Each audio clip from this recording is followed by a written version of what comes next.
नमस्कार. अमेरिकेमध्ये विद्यापीठामध्ये डाव्या वोक विचारसरणीचं जहर पूर्णपणे भिनवलं गेलं आहे.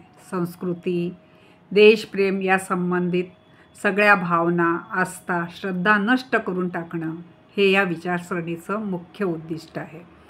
या विचाराने ज्यांचा ताबा घेतला असे तरुण तरुणी म्हणूनच पॅलेस्टाईनचा झेंडा फडकवतात आणि अमेरिकेचा राष्ट्रध्वज पायदळीत उडवतात. स्वतःला ट्रान्सजेंडर म्हणून आयडेंटिफाईड करणं, त्याहीपेक्षा कुत्रा, मांजर, कोल्हा असं काही म्हणून आयडेंटिफाय करत आपण क्विअर असल्याचे जाहीर करणं, हार्मोन्सची इंजेक्शन घेणं, शस्त्रक्रियेद्वारा शरीरामध्ये बदल करून लिंग बदल करून घेणं हे आपल्या मित्रमंडळीमध्ये हिरो ठरण्याचे मार्ग मानले जातात. आयुष्यात यश मिळतं ते जन्मजात प्रिव्हिलेजमुळे. त्यात गुणवत्ता, परिश्रम याचा काही वाटा नसतो अशी शिकवण देऊन काही गटांच्या मनात बळीची मानसिकता आणि इतरांवर अपराधिकत्व भावना लादून त्यांना मानसिकदृष्ट्या दुर्बल बनवले जाते. कुटुंब व्यवस्था, धर्मसंस्था, देशप्रेम यांना आतून पोखरून टाकत संस्कृतीचा संपूर्ण विध्वंस करण्याच्या आपल्या उद्दिष्टपूर्तीसाठी शाळा आणि विद्यापीठातील विद्यार्थ्यांच्या मनात आपल्या विचारांचं विष कालवणं ही डाव्यांची हुकमी स्ट्रॅटेजी आहे. चार्ली कर्क हा तरुण चर्चा आणि विचारांचे आदानप्रदान या सभ्य लोकशाही मार्गाने या वैचारिक दहशतीशी लढा देत होता.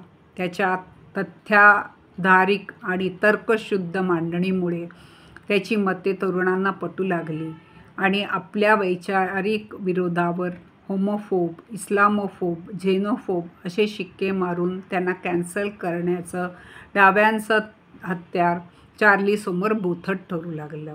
मग तथ्य आणि तर्क याचा तिरस्कार करणाऱ्या, सभ्यता आणि लोकशाही याच्याशी दुरान्वयी संबंध नसलेल्या डाव्यांनी तेच केलं ज्याच्यासाठी ते ओळखलं जातं, हिंसा.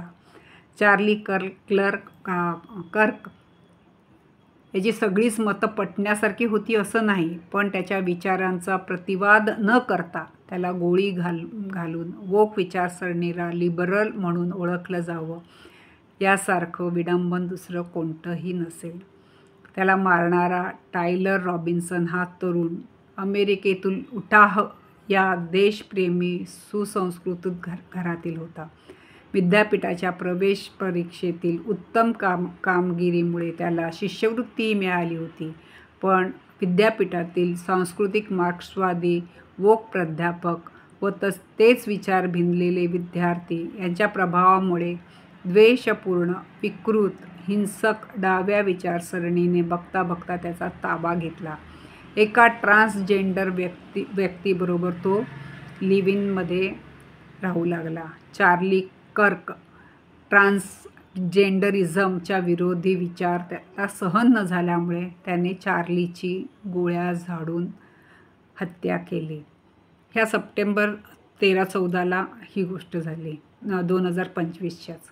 अमेरिकेतील तथाकथित आयव्ही लीग विद्यापीठाच्या नावाला भुलून आपल्या मुलांना तिथे पाठवण्याआधी भारतातील पालकांनी 10 वेळा विचार करायला हवा. या विद्यापीठातील वातावरण आणि पियर प्रेशर यामुळे मुलं बघता बघता बदलू शकतात आणि त्यांचे परिणाम विचारही करता येणार नाहीत इतके भयंकर असू शकतात. मला हा अभिजित जोग यांचा हा संदेश वाचला आणि म्हणून मग मी खूप बाकीच्या पण पोस्ट पाहिल्या चार्ली कर्क ह्याच्या बाबतीत. आणि एक 38 वर्षाचा तरुण होता, डाव्या विचारसरणीशी विरुद्ध भांडत म्हणजे लढा देत होता आणि त्याच्या विचारसरणीचा त्याचा आवाज बंद करण्यासाठी त्याला गोळ्या घालून मारून टाकलं. आपण मला ऐकता त्याबद्दल मी आपली खूप आभारी आहे.